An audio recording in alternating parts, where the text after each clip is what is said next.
I was born and brought up and educated in Aberdeen, went to Aberdeen Grammar School and then university, graduated in Russian studies. Aberdeen offered kind of what I was interested in. Languages were my thing, if you like, at school, and Aberdeen University was strong in that area. I applied to the British Council and got my year in Moscow. This was way back, 68, 69, Cold War and all that. And we met there, kind of business people from other communities, and diplomats, journalists and so on. But then when I was back in university, we had then the system of regents who were people in the academic staff, but who didn't necessarily teach you, but you went to them for advice, counselling, whatever. And I remember my regent, he asked what I planned to do after university, and I kind of, said, well, civil service or teach. And interestingly, he said, well, I don't know you that well, maybe that's right for you, but bear in mind, those who are pointing in that direction, that may be all they know about. And it may be that business, industry suits you. I don't know, think about it. And so I did think about it, and that's why, to the surprise of family, friends and everything else, I kind of applied to go into industry. Afterwards ended up, in fact, in the motor industry for 4 years. There was an advertisement for what was then called the supplementary recruitment scheme. There was then a very young cut-off age for application.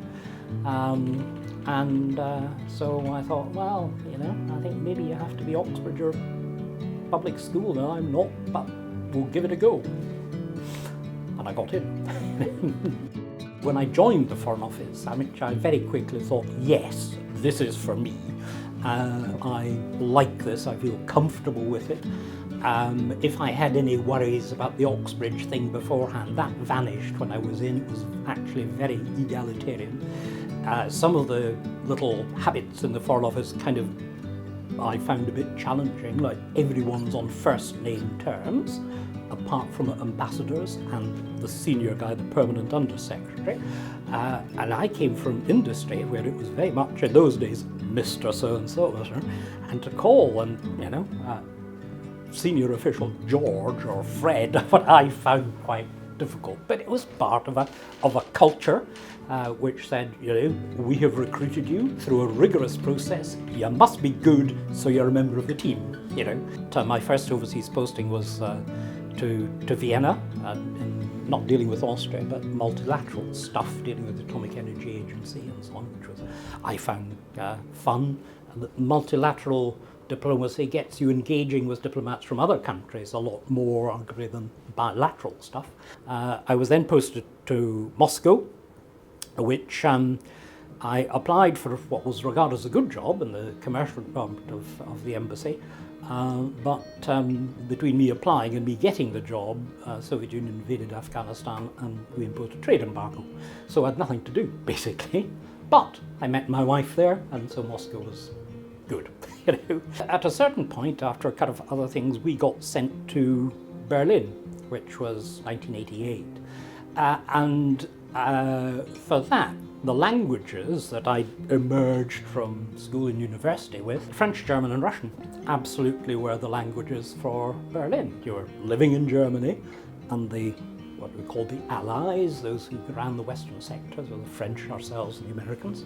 So French was relevant. And then we dealt with the Russians on the other side of the wall. And so it was a perfect fit. After a year or so, the wall came down. And so we were there on the night that happened, and engaging in the whole process of what happens now. Well, I remember writing a letter because as unification approached, the thing that I was a part of, which was originally called the British military government, that was going to disappear, and we would have the office of the embassy, and then eventually the embassy would move from Bonn to Berlin. So I thought, a lot of the people, here, we're going to have to be found other slots, and I wrote a letter to the office, went through everybody, having talked to them and what they would like to do and all of that, popped it in the post, and then thought, wait a minute, me, So I had to follow up and say, Yeah. So the Foreign Office must have looked at this and thought, well, here's Lamont, he has French, German, Russian, and he's on the market. What will we do with him? Latin America. So with my French, German, and Russian, and no Spanish, I was appointed ambassador in Uruguay, and it was a great experience. After Uruguay, back in the UK for a bit, and then we got. I dealt with Ireland at an interesting point in the process. The IRA had declared a ceasefire, so things began to change quite rapidly. So that was a job in which you could build, and then off to Sarajevo to a job which I really knew nothing about. Our deputy political director rang up and said that in this organisation in Bosnia set up to kind of implement the peace agreements and coordinate the international community, the so-called High Representative needed a new chief of staff, and there was a slot potentially for a British diplomat. Would I be interested? Well, since I knew nothing about Bosnia, I thought, sure, willing, that's good in career terms, and there'll be competition, so there's no chance of it ever happening. And I thought, there'll be a process of a few weeks. The following day, he rang up and said, you've got the job, which was a bit of a jolt. So off I went, not knowing what on earth this job was about. But Sarajevo was interesting. It was a very different, in a sense, being in an international organisation rather than sending instructions to people who were dealing with an international organisation or dealing with it myself. So, and not, it's not without its challenges. And then it was towards the end of that I spotted that the post of governor of the Falklands was coming up, and my wife had kind of said at an earlier stage, because I kept ringing her up to consult when various jobs came up, and eventually she said, I'll go anywhere. So I applied and I got the job. Again, not really knowing what a governor did, but maybe a bit of a flavour.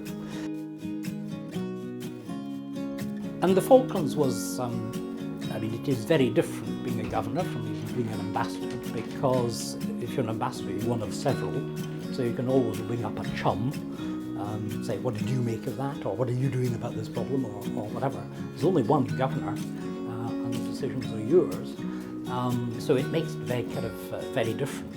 And then Venezuela was the next, which was so different.